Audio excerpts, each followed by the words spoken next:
Bienvenue aujourd'hui pour un nouveau projet. Alors vous inquiétez pas, ça ne sera pas encore une fois du valchromate, mais ça sera du châtaignier. Et on va faire ensemble un bureau qui est en fait plus une desserte, parce que par ses dimensions, ça ressemble plus à une desserte qu'à un bureau. Mais ça va être un joli châtaignier avec quelques papillons en noyer. Alors du châtaignier, quand il n'y en a plus, il y en a encore.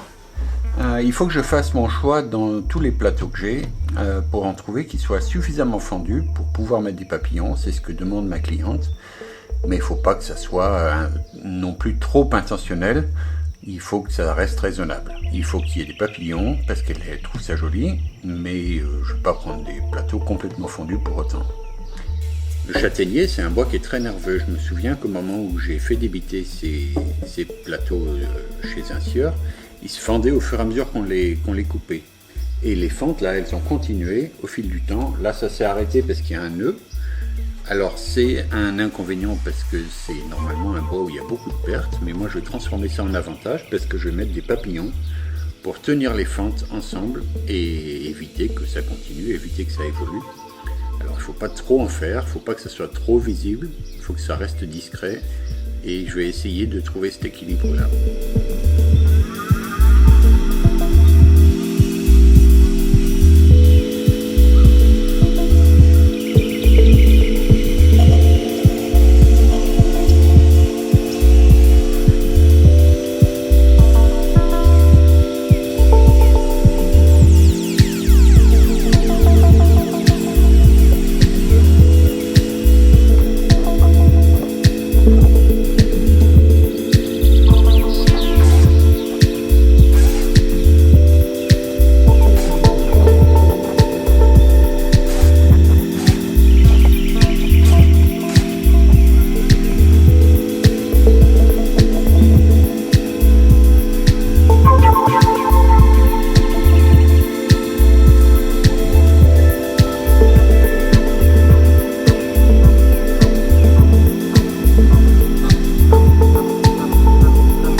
Voilà, j'ai mes 4 demi-plateaux qui vont faire le piétement, ceux du fond, ceux de l'avant, par moitié.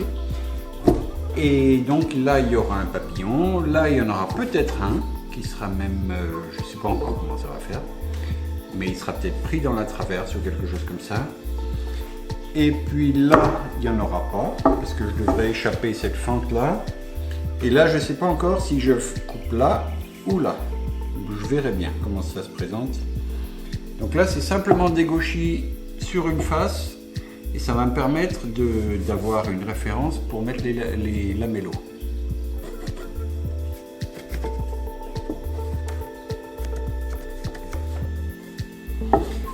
Donc les plus acidos ont remarqué qu'ils ne font pas la même hauteur, mais c'est pas grave parce que la référence du lamello, on a bien une référence, pas les deux. Ensuite, je passe à la raboteuse pour tout mettre au carré.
j'ai présenté tous mes bouts de bois, les deux demi-plateaux, la traverse, alors normalement ça va comme ça, hein. Ça s'arrêtera comme ça. Là il y a des coupes à 45 degrés pour faire des coupes d'onglets dans les coins avec le pied qui descend là. Et là-bas j'ai présenté les quatre demi-morceaux de pied. Et il faut que maintenant que je définisse les endroits où je vais mettre des papillons, où je ne vais pas en mettre. Là il y en aura un petit, il sera sur le dessus. Et il y en aura plus sur l'épiétement.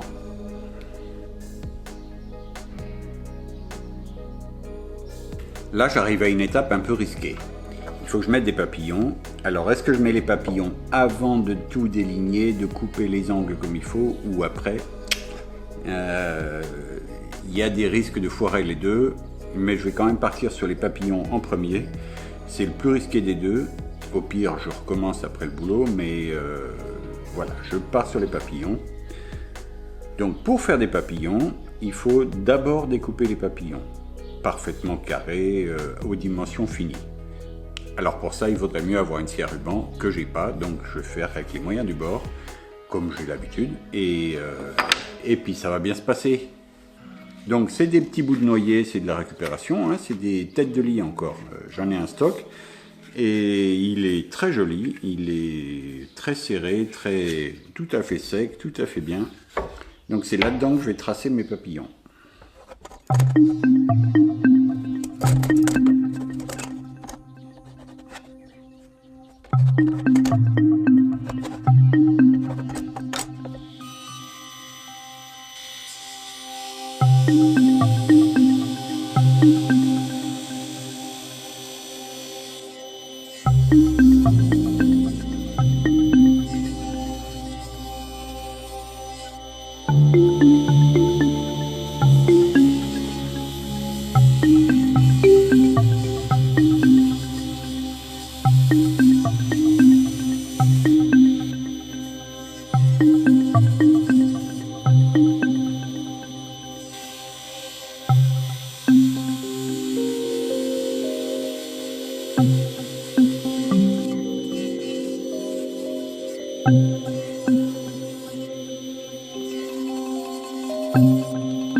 Et je vais couper les fibres du châtaignier, juste un petit peu.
Allez, un petit challenge pour le dernier, c'est-à-dire que le papillon il va être apparent sur la tranche là. Et ensuite recoupé, et il va être visible sur l'avant du meuble. Donc celui-là, il ne faut pas que je me rate, non seulement sur la face, mais sur le côté aussi. Alors je vais déjà commencer par pincer le bout qui doit rester en place.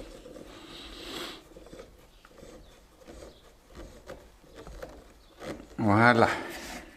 Pas que ça bouge pendant que j'y travaille dessus. D'ailleurs le scotch il a bougé.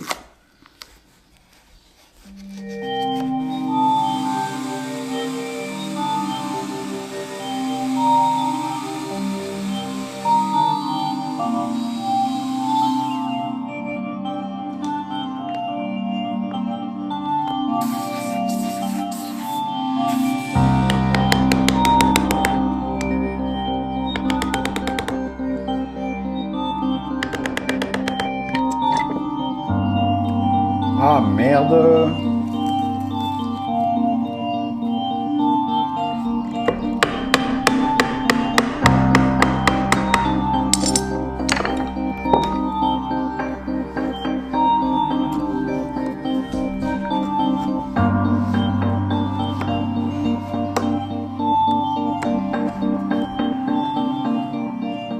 J'ai mis à coller mon petit bout et donc ça me retarde de 24 heures pour la suite du projet. Et en fait, je vais faire une coupure dans le film. Donc là, c'est la fin de la partie 1. La partie 2 arrive très bientôt avec l'assemblage de tous ces bouts de bois et puis la finition sur la console. Allez, à bientôt!